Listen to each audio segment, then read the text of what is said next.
वो कौन सी ताकत थी जिसकी इच्छा खुद पूज्य बापू की भावनाओं पर भी भारी पड़ गई? वंदे मातरम का पूरा गाना कभी नहीं लिया था। ओनली रविंद्रनाथ टैगोर ने कुछ लाइन, सिलेक्टेड लाइन तैयार किया था, उसी का ऊपर में Vande Mataram national song accepted हुआ था। कि जब देश जागा, वंदे मातरम के साथ साथ जय हिंद का नारा, इंकलाब जिंदाबाद का नारा लगा करके अंग्रेजों को इस देश से भगाने का काम किया। मैं पूछना चाहता हूं कि आपके राजनीतिक पूर्वजों ने वंदे मातरम की इस मंशा को आपने कब पूरा किया, कब आपने ब्रिटिश का विद्रोह किया?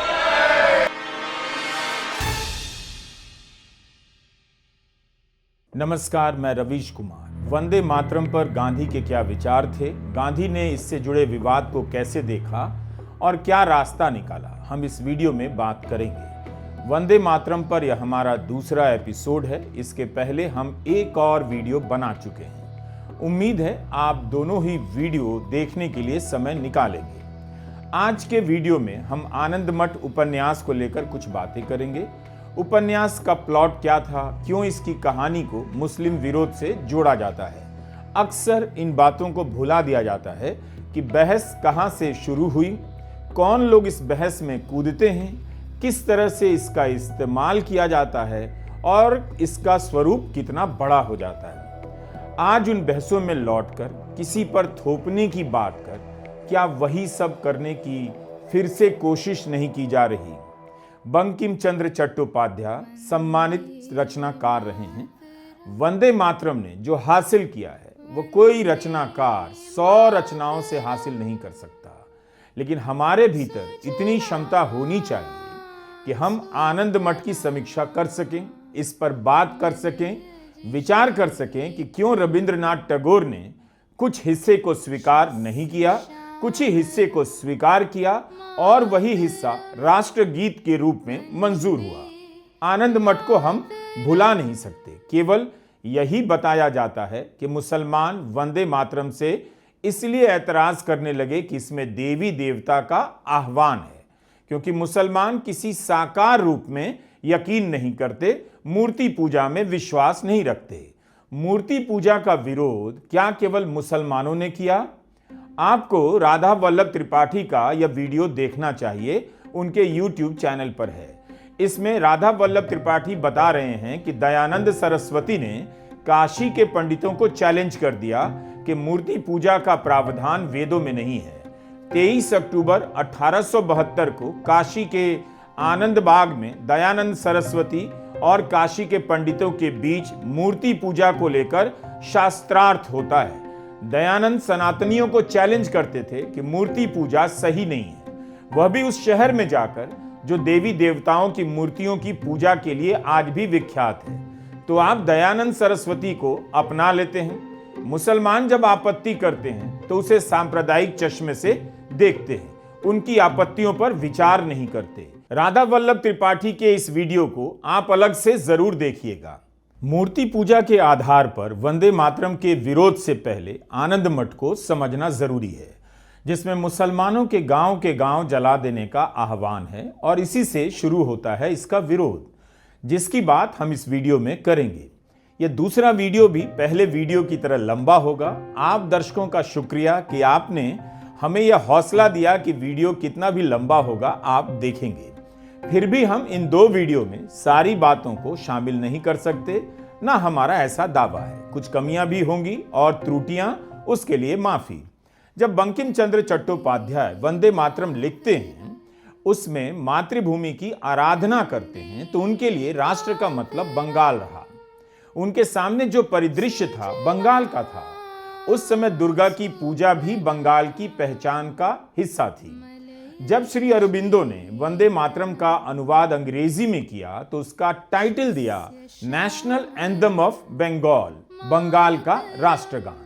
वंदे मातरम में बंकिम मातृभूमि की पूजा करने वाले जिन 7 करोड़ लोगों की बात करते हैं, वे बंगाल प्रांत के रहने वाले थे। उस समय बंगाल काफी बड़ा प्रांत था, जिसमें आज का बिहार और ओडिशा भी शामिल था और बांग्लादेश भी। लेकिन जैसे जैसे यह गीत पूरे देश में फैलता है, 7 करोड़ की संख्या बदलते जाती है। 1905 में गोपाल कृष्ण गोखले टैगोर की भतीजी सरला देवी चौधरानी से वंदे मातरम गाने का निवेदन करते हैं। सरला देवी ने गाते समय 7 करोड़ की जगह संख्या को 30 करोड़ कर दिया। यह संख्या आई कहां से? क्योंकि उस वक्त 1905 में जनगणना हो चुकी थी। भारत की आबादी 30 करोड़ थी और जिस 30 करोड़ की आबादी की बात की जा रही है उसमें आज का पाकिस्तान और बांग्लादेश भी शामिल था। तो बंकिम ने तो केवल 7 करोड़ की आबादी वाले बंगाल के लिए वंदे मातरम लिखा, मगर सरला देवी ने इसे 30 करोड़ कर दिया। आगे चलकर यह संख्या भी हट गई और केवल कोटि कोटि रह गया, जो पूरे भारत की सारी आबादी का प्रतीक बन गया। जबकि मूल रचना में बंकिम के लिए मातृभूमि की परिभाषा बंगाल तक सीमित थी, जिसकी आबादी थी 7 करोड़। तो पता चलता है कि कैसे एक कवि के लिए वतन और मातृभूमि की परिभाषा जमीन, भाषा और संस्कृति की अपनी समझ से पैदा होती है। बंकिम के लिए राष्ट्र का स्वरूप कुछ और था, लेकिन आने वाले 150 सालों में वंदे मातरम अपने अलग रास्ते पर चला गया और भारत के विराट स्वरूप की अभिव्यक्ति का एक शानदार गीत बन गया। इन बातों को ध्यान में रखना बहुत जरूरी है। गीत में देवी की आराधना के साथ साथ विरोध का कारण आनंद मठ का प्लॉट भी बना। कथानक, कहानी कैसी है? वंदे मातरम को लेकर सांप्रदायिक राजनीति उस वक्त गरमाने लगी। यह भी सच्चाई है। वंदे मातरम गाने से इनकार किया जाने लगा और इनकार करने वालों को चिढ़ाया भी जाने लगा, उकसाया भी जाने लगा, ललकारा भी जाने लगा, मगर उनकी आपत्ति कभी नहीं समझी गई क्यों विरोध कर रहे हैं। एक जिद सवार हुई जिसकी यात्रा आज तक जारी है। 20वीं सदी के साथ भारत में अलग अलग मुद्दों को लेकर सांप्रदायिक राजनीति गरमाने लगती है, जिसके नतीजे में देश बंट जाता है और इस सांप्रदायिक राजनीति के लिए हर समय टकराव के नए नए मुद्दे तलाशे जाने लगते हैं और आज तक तलाशे जा रहे हैं। बल्कि 20वीं सदी वाले मुद्दों को आज भी दोहराया जा रहा है। रविंद्रनाथ टैगोर के चुने हुए जिस हिस्से को हम सभी गाते हैं वो कितना सुंदर गीत है। नफरत की राजनीति उसके सुर का स्वाद बिगाड़ना चाहती है। आनंद मठ की समीक्षा का यह मतलब नहीं कि बंकिम महान रचनाकार नहीं थे, लेकिन इसका यह भी मतलब नहीं कि उनकी इस रचना की सीमाओं, समस्याओं पर बात नहीं हो सकती, उसके ऐतिहासिक पृष्ठभूमि पर बात नहीं हो सकती। वंदे मातरम को लेकर मुसलमानों की आपत्ति आनंद मठ के कारण भी रही, जिसमें उनके गांवों को, उनकी रिहायशी बाजारों को मिटा देने के लिए ललकारा गया। उन्हें बाहरी विदेशी कहा गया। जिन मुसलमानों के गांवों को जलाने की बात है वे सभी बंगाल की मिट्टी में ही पैदा हुए होंगे। किसी को भी विदेशी कहने पर आपत्ति होगी। भारत से जो लोग अमेरिका गए हैं और आज उनकी दूसरी और तीसरी पीढ़ी वहां सांसद तक बन रही है, अगर कोई उन्हें बार बार विदेशी कहेगा तो उन्हें भी बुरा लगेगा और कहेंगे कि हम अमेरिकन हैं। जिस किताब में हमें बाहरी लिखा है, हमारे घरों को जलाने की बात लिखी है, हम उसे नहीं मानते हैं। सवाल उठता है कि बंकिम चंद्र चट्टोपाध्याय ने उस समय ब्रिटिश राज के अत्याचार के खिलाफ विद्रोह का प्लॉट क्यों नहीं रचा? यह आप सवाल कर सकते हैं, मगर जिम्मेदार नहीं ठहरा सकते। जिसकी नीतियों से जनता भूखमरी का शिकार हो रही है, उसे छोड़कर क्यों मुसलमानों के खिलाफ विद्रोह करने वाले नायकों और उनके संगठन का प्लॉट रचते हैं? अपनी किताब में बंकिम मुसलमानों को पहला दुश्मन बताते हैं। अंग्रेजों के खिलाफ उस प्रकार का आक्रोश नहीं दिखाते जितना मुसलमानों के प्रति। बंकिम ये चुनाव क्यों करते हैं, इसके बारे में यही कहा जा सकता है कि एक साहित्यकार को इसकी छूट होनी चाहिए और उसे छूट मिलती है। लेकिन उस समय क्या हो रहा है और आप क्या लिख रहे हैं, यह भी साहित्य के मूल्यांकन का भी हिस्सा है। यह अधिकार साहित्यकार अपने पाठकों और समीक्षकों से नहीं ले सकता। बिना इन बारीक बातों को समझे आप एक उपन्यास की आलोचना या प्रशंसा को नहीं समझ सकते। इसलिए हमारा मकसद आनंद मठ को नकारने, बंकिम की साहित्य क्षमता पर सवाल उठाने का नहीं है, बल्कि उस रचना को देखने का है जिसे लेकर नफरती राजनीति तथ्यों को तोड़ती मरोड़ती रहती है। नेता अपने हिसाब से वंदे मातरम की बात रखेंगे, आपको केवल उन्हीं की बातों में नहीं आना है। 1817 में प्रेसिडेंसी कॉलेज की स्थापना हो चुकी थी और 1857 में कलकत्ता यूनिवर्सिटी की। बंकिम प्रेसिडेंसी के छात्र थे, कलकत्ता यूनिवर्सिटी के शुरुआती ग्रेजुएट में से एक। उनके पास कानून की भी डिग्री थी। ब्रिटिश हुकूमत की नौकरी करने लगे, डिप्टी कलेक्टर बने।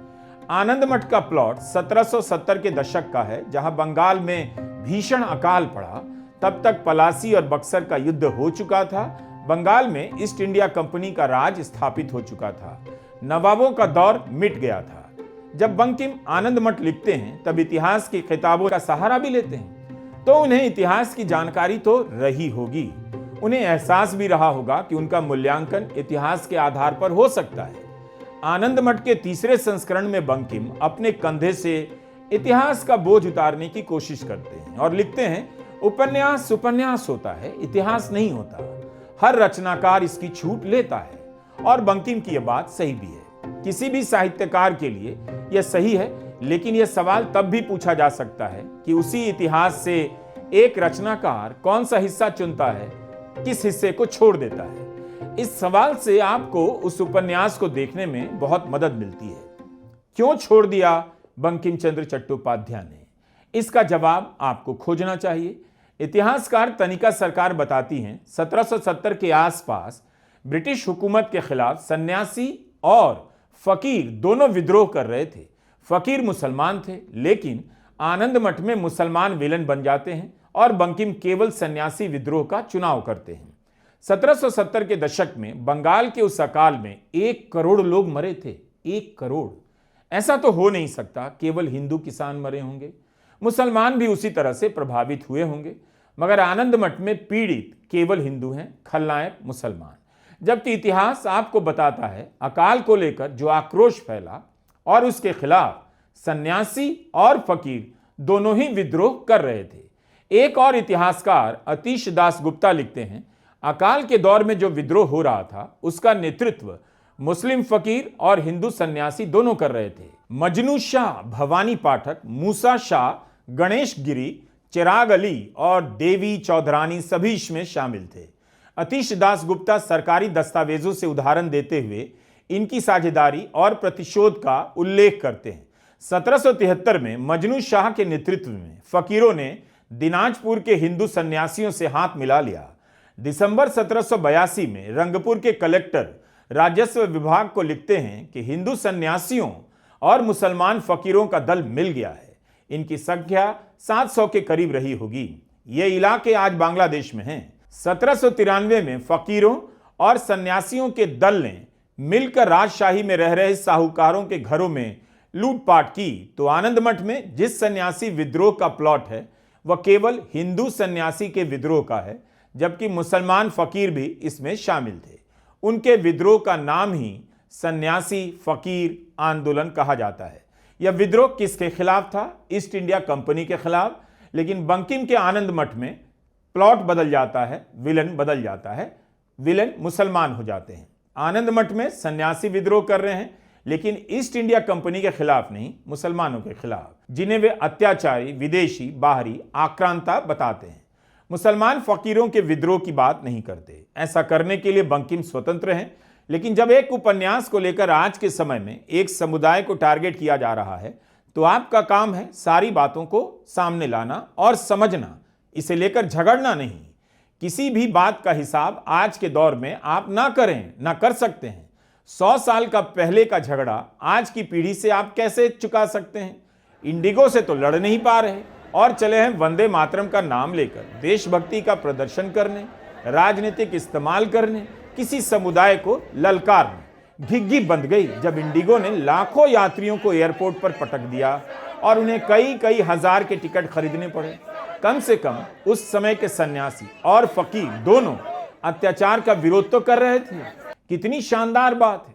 लेकिन जब दोनों समुदायों के बीच सांप्रदायिक राजनीति बढ़ती है, 20वीं सदी के भारत में हिंदू बनाम मुसलमान की राजनीति को लेकर लोग सनक जाते हैं और उस सनक को आज तक पाल पोस कर बड़ा कर रहे हैं। इसका आप क्या कर सकते हैं? कितने साल से इस देश में हिंदू बनाम मुसलमान चला जा रहा है। जिन्हें डॉक्टर बनना था उन्हें दंगाई बनाया जा रहा है, और जो डॉक्टर बन चुके हैं वे यह सब तो पढ़ेंगे नहीं। एक पार्टी का प्रोपेगेंडा व्हाट्सएप में ठेल ठेल कर खुद को दंगाई मानसिकता की आग में झोंक रहे हैं।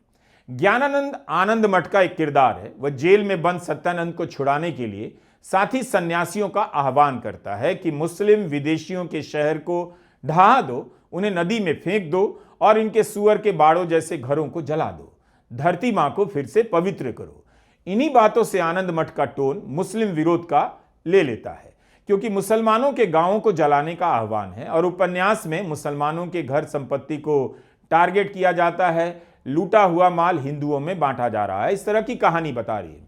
एक तरह से मुसलमानों के विरोध के नाम पर हिंदू एकता गढ़ी जा रही है, या आप इसे हिंदू पहचान के शुरुआती लक्षणों के रूप में भी अब देख सकते हैं, भले बंकिम का वैसा मकसद ना रहा हो।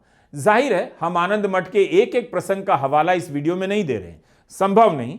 आप खुद भी उपन्यास पढ़िए, आसानी से बच नहीं सकते।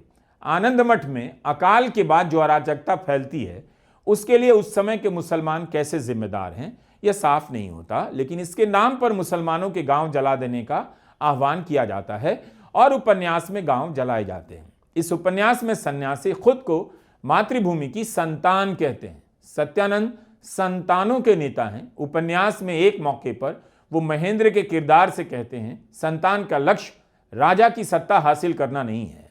वो कहते हैं, मुसलमान ईश्वर के दुश्मन हैं, हम उन्हें पूरी तरह से नष्ट करना चाहते हैं। ईश्वर ने संतानों को मुसलमानों के खिलाफ लड़ने के लिए भेजा है। लेकिन यह साफ नहीं होता कि इस तरह की बातों के पीछे क्या कारण रहे। ना तो आर्थिक कारणों का पता चलता है, ना राजनीतिक कारणों का। आप कह सकते हैं कि एक तरह से इसे सभ्यता के संघर्ष के रूप में पेश किया गया होगा। आप थोड़ी देर के लिए वंदे मातरम को इससे अलग कर दीजिए। आनंद मठ का जो प्लॉट है उसी से कोई भी असहज हो सकता है, जो सभी समुदायों के सह-अस्तित्व में यकीन रखता है। अफसोस कि इस तरह की भाषा आज भी बोली जा रही है। 1905 के स्वदेशी आंदोलन के समय आनंद मठ को लेकर आपत्तियां जताई जाने लगी थी। आनंद मठ के प्लॉट के कारण भी वंदे मातरम को लेकर आशंका पैदा होने लगी, क्योंकि वंदे मातरम उसी का तो हिस्सा था। 1905 में लॉर्ड कर्जन ने बंगाल को बांटा था, उसके खिलाफ बंगाल की जनता भड़क उठी थी। इसमें हिंदू भी थे और इसमें मुसलमान भी। एक ऐसे नारे की जरूरत थी जो लोगों में आक्रोश और जोश पैदा करे। कोई एक नेता तो था नहीं, इसलिए सभी ने अपने अपने हिसाब और समझ से नारों को चुनना शुरू किया। इस गाने का अनुवाद करने वाले और इसे लोकप्रिय बनाने वालों में से एक अरबिंदो घोष भी थे।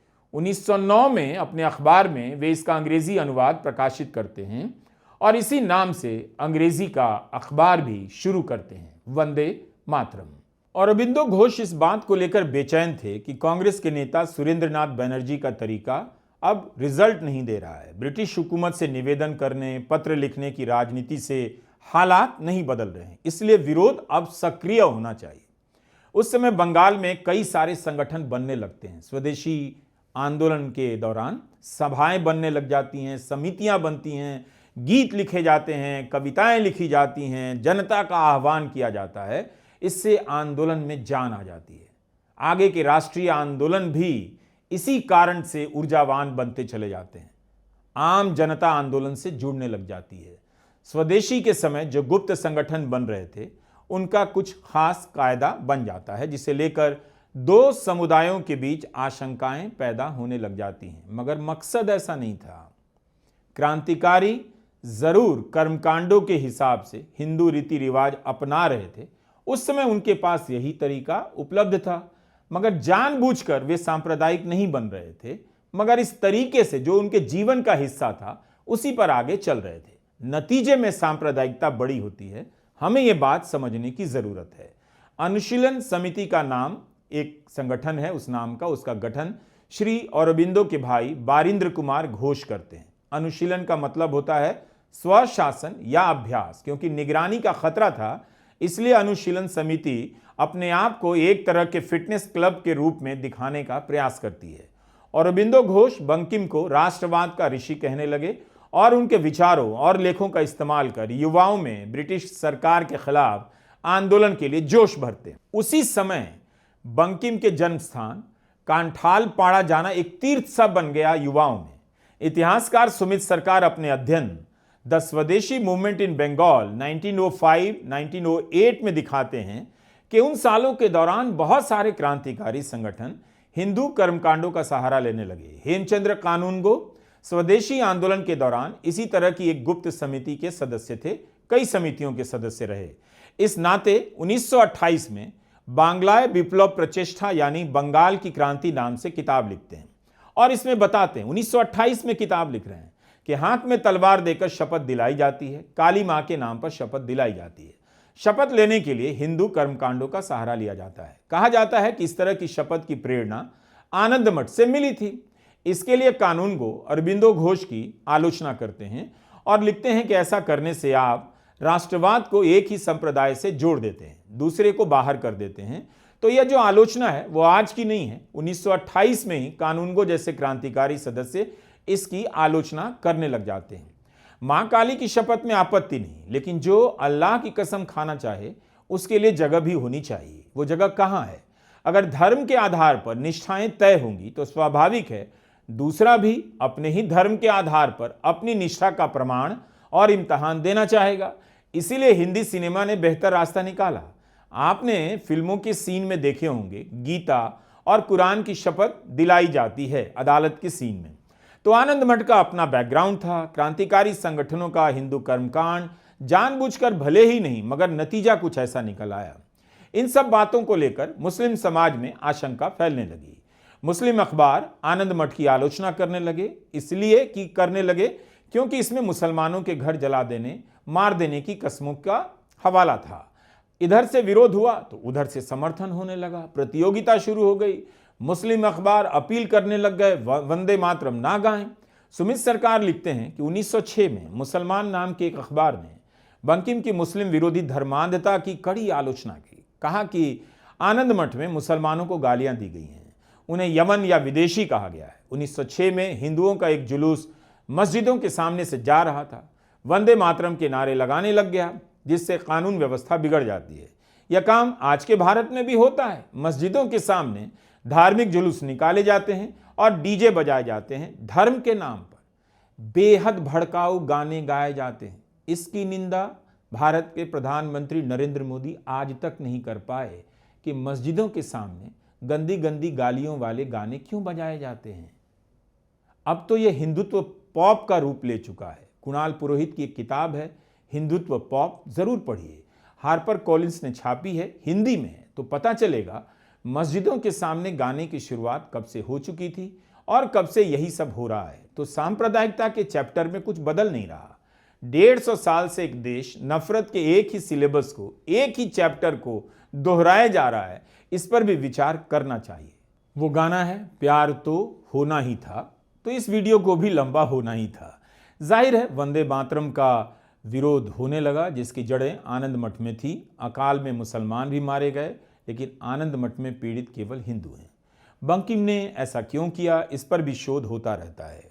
इतिहासकार तनिका सरकार दिखाती हैं कि आनंद मठ में बंकिम अपने पहले के विचारों से मुड़ते हैं। इसके पहले जब वे औपनिवेशिक शासन से पीड़ित किसानों का जिक्र करते हैं तो उसमें राम कैवर्त और रहीम शेख दोनों किसानों का जिक्र करते हैं। तब वे किसानों की समस्या को वर्ग संकट के रूप में दिखाते हैं, ना कि सांप्रदायिक रूप से देखते हैं। लेकिन आनंद मठ में वे अकाल को केवल हिंदुओं के लिए दुर्भाग्य बताते हैं, जिसके लिए मुसलमान जिम्मेदार हैं। सामने ब्रिटिश हुकूमत है, लेकिन हिंदुओं की समस्या को सार्वकालिक बना देते हैं। आरसी मजूमदार ने लिखा है कि आनंद मठ मुस्लिम शासन के ही खिलाफ था। इसके जरिए भारतीय राष्ट्रवाद की नहीं, हिंदू राष्ट्रवाद की बात की गई। बंकिम चंद्र ने राष्ट्रभक्ति को धर्म में बदल दिया और धर्म को राष्ट्रभक्ति में। 1973 में एजी नूरानी लिखते हैं, कभी इस बात को गंभीरता से नहीं लिया गया कि मुसलमान क्यों आपत्ति कर रहे हैं, क्यों बार बार कहा जाता रहा वंदे मातरम में धार्मिक कुछ नहीं। नूरानी कहते हैं आनंद मठ का प्लॉट ही मुसलमानों को मिटाने का है। इसके बाद भी अगर इन कारणों को ठीक से समझा गया होता, जनता के बीच रखा गया होता, तो वंदे मातरम को लेकर राजनीति यहां तक नहीं पहुंचती। गांधी बीच का रास्ता निकालना चाहते थे, इसीलिए कहते थे किसी पर कुछ थोपना सही नहीं होगा। अगर शुरू में इन ऐतराजों को गंभीरता से लिया गया होता तो कम से कम नफरत की राजनीति में आनंद मठ का भी और वंदे मातरम का भी इस्तेमाल नहीं हो पाता। 1908 में अमृतसर में मुस्लिम लीग का दूसरा अधिवेशन होता है। उस समय तक मुस्लिम लीग अलग राष्ट्र की मांग नहीं कर रही थी। अमृतसर में सैयद अली इमाम अपने अध्यक्षीय भाषण में कहते हैं कि जिस तरह से वंदे मातरम और रक्षाबंधन को राष्ट्रवाद का प्रतीक बनाया जा रहा है, उससे निराशा और बेचैनी हो रही है। सैयद अली सुझाव देते हुए कहते हैं कि आज इसकी ज़रूरत ज़्यादा है कि हिंदुओं और मुसलमानों की संवेदनशीलताएं आपस में जुड़ी हों। यदि दोनों के बीच मेल नहीं होगा तो राष्ट्र की प्रगति का पहिया रुकने लगेगा। मैं कलकत्ता और पूना दोनों जगह के भारतीय राष्ट्रवाद के निर्माताओं से पूछता हूं, क्या वे उम्मीद करते हैं कि भारत के मुसलमान वंदे मातरम को स्वीकार कर लेंगे? मैं कांग्रेस नेताओं से प्रार्थना करता हूं कि वे देश के सामने राजनीतिक उन्नति का ऐसा कार्यक्रम रखें जो ना तो हिंदुओं की भावनाओं के बलिदान की मांग करे, ना मुसलमानों की, ना पारसी अथवा ईसाई समुदाय की। गांधी को वंदे मातरम बहुत आकर्षित कर रहा था, लेकिन उनका भी मत बार बार बदल रहा है। 1920 और 30 के दशक में वंदे मातरम का विरोध बड़ा होने लग जाता है। 1935 के बाद चुनाव होता है तो कांग्रेस के सदस्य विधानसभाओं में वंदे मातरम गाने लगते हैं और दूसरी तरफ मुस्लिम लीग विरोध करने लग जाती है। इस कारण सांप्रदायिक तनाव और प्रतियोगिता बढ़ जाती है। तब 1 जुलाई 1939 को गांधी हरिजन में लिखते हैं, इसका कोई मतलब नहीं गाने का सोर्स क्या था, इसकी रचना कैसे और क्यों की गई। विभाजन के विरोध में बंगाल में यह हिंदू और मुसलमानों के बीच बड़ा मुद्दा बन गया। जब मैं आनंद मठ और बंकिम के बारे में कुछ नहीं जानता था, वंदे मातरम ने मुझे बहुत प्रभावित किया। जब पहली बार इसे सुना तो जोश से भर गया। मैं इसमें राष्ट्रीय भावना का पवित्रतम रूप देखता हूं। मुझे कभी नहीं लगा हिंदू गाना है और इसे मुझे कभी नहीं लगा कि हिंदू गान है और इसे हिंदुओं को ही गाना चाहिए। दुर्भाग्य से अब यह होने लगा है। जो खरा सोना था वो अब खोटा सोना बन चुका है। ऐसे समय में विवेक तो यही कहता है, खरे सोने को मत चलाओ, खराब धातु को चलने दो। ऐसी जगह जहां सभी समुदाय के लोग हों, वहां मैं वंदे मातरम गाने का जोखिम नहीं उठाऊंगा। कहीं कहीं नहीं गाने से वंदे मातरम कमजोर नहीं होगा। यह करोड़ों लोगों के हृदय में मौजूद है। बंगाल और बंगाल के बाहर करोड़ों लोगों की देशभक्ति को उसकी गहराइयों तक आंदोलित करता है। बंगाल ने इस देश को कई उपहार दिए हैं और वंदे मातरम की पंक्तियां भी देश को दिया गया उपहार है। क्या गांधी पर आप यह आरोप लगा सकते हैं कि उन्होंने वंदे मातरम के साथ पाप किया या उसकी आत्मा को मार दिया या उन्होंने तुष्टीकरण के दबाव में यह सब कहा? फिर टैगोर के बारे में क्या कहेंगे? 1937 में जिस कांग्रेस की कार्य समिति ने वंदे मातरम का कुछ हिस्सा अलग किया, उस समिति में महात्मा गांधी, सरदार पटेल, राजेंद्र प्रसाद, नेताजी सुभाष चंद्र बोस भी थे। अकेले नेहरू नहीं थे।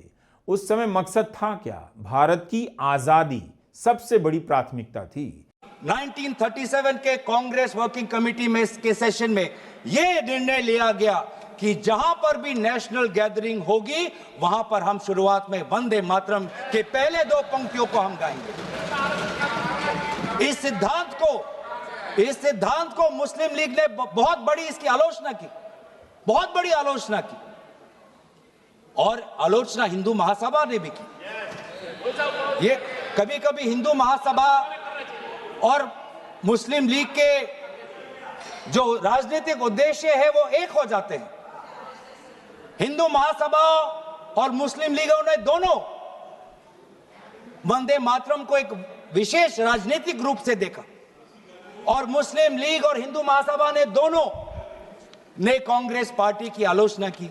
लेकिन कांग्रेस पार्टी अगर चलेगी तो किसी हिंदू महासभा या किसी मुस्लिम लीग की नहीं, भारत के जो हमारे आबादी है, भारत की जो हमारी जनसंख्या है, भारत में जो वंदे मातरम के जो मूल भाव है उसके साथ। लेकिन उसी समय में भारत में हिंदू मुस्लिम दंगे होने लगे थे। कुछ लोगों की प्राथमिकताएं सांप्रदायिक राजनीति थी, सांप्रदायिक मुद्दे थे। क्या देश को उस दिशा में झोंक देना समझदारी होती या फिर कोई रास्ता निकालकर आगे बढ़ना समझदारी कही जाती?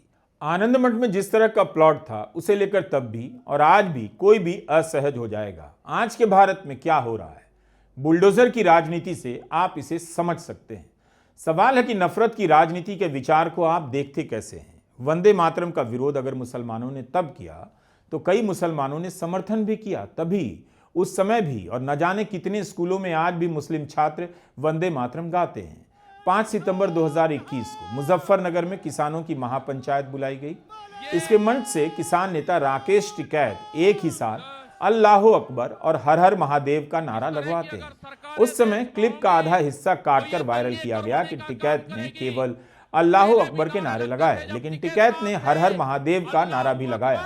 टिकैत ने ऐसा क्यों किया? क्योंकि पश्चिम यूपी में 2013 के बाद से जाटों और मुसलमानों के बीच खाई पैदा की गई। किसान आंदोलन के समय उसका राजनीतिक इस्तेमाल किया जा रहा था बांटने के लिए। टिकैत ने इसे रोकने के लिए अल्लाह अकबर और हर हर महादेव का नारा एक साथ लगाया और धर्म की राजनीति पर निशाना साधा। वे अपने पिता किसान नेता महेंद्र सिंह टिकैत को याद करते हुए कहते हैं, उनके पिता यही नारे लगवाते थे ताकि एकता बनी रहे। आनंद मठ में जिस काल की रचना है उसमें अकाल से मुसलमान किसान मारे जाते हैं। राकेश टिकैत एक तरह से इतिहास से सीखते हैं, कोई अलग नारा लगाता है, लगाना चाहता है, इससे कम देशभक्त नहीं हो जाता। मौलाना हसरत मोहानी ने हमें इनकलाब जिंदाबाद का नारा दिया। यह नारा सबका नारा क्यों बना, कभी सोचिएगा। 1920 के दशक में जब खिलाफत और असहयोग आंदोलन चल रहा था, तब उसी सभा में मुस्लिम जनता अल्लाह अकबर का नारा लगाती थी, हिंदू जनता वंदे मातरम का। मकसद दोनों का एक ही था, मगर नारे अलग थे। राज्यसभा के पूर्व संयुक्त सचिव एसएन साहू ने 2016 में हिंदुस्तान टाइम्स में लिखा, शौकत अली की जय के भी नारे लगते थे, महात्मा गांधी की जय के भी नारे लगते थे। इस तरह के मनमुटाव और टकराव को देखते हुए यंग इंडिया में गांधी 3 राष्ट्रीय नारों की बात करते हैं, अल्लाह अकबर, वंदे मातरम, भारत माता की जय, हिंदू मुसलमान की जय। उस समय गांधी दोनों समुदाय को आपस में मिलाने के तरीके के बारे में सोच रहे थे। गांधी कहते हैं, बिना हिंदू मुसलमान की जय के भारत माता की जय नहीं हो सकती। 1943 में गांधी ने सामाजिक उत्थान की परिकल्पना के साथ 18 रचनात्मक कार्यक्रमों की एक रूपरेखा बनाई। इसमें कहते हैं, वंदे मातरम या राष्ट्र ध्वज किसी पर नहीं थोपना चाहिए। 1947 में गांधी कोलकाता में थे, वहां सांप्रदायिक दंगे हो रहे थे। प्रार्थना सभा में गांधी वंदे मातरम का नारा लगाने का विरोध करते हैं। गांधी मानते थे कि 1915 से 47 के दौरान वंदे मातरम का सांप्रदायिक इस्तेमाल होने लगा।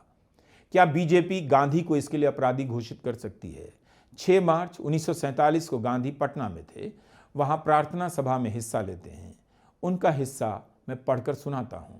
पटना की प्रार्थना सभा में गांधी कहते हैं, मैंने सुना है कि यहां हिंदू मुसलमानों को देखते हैं तो चीखते हैं और उन्हें डराते हैं, उनके सामने जय हिंद और वंदे मातरम के नारे लगाते हैं।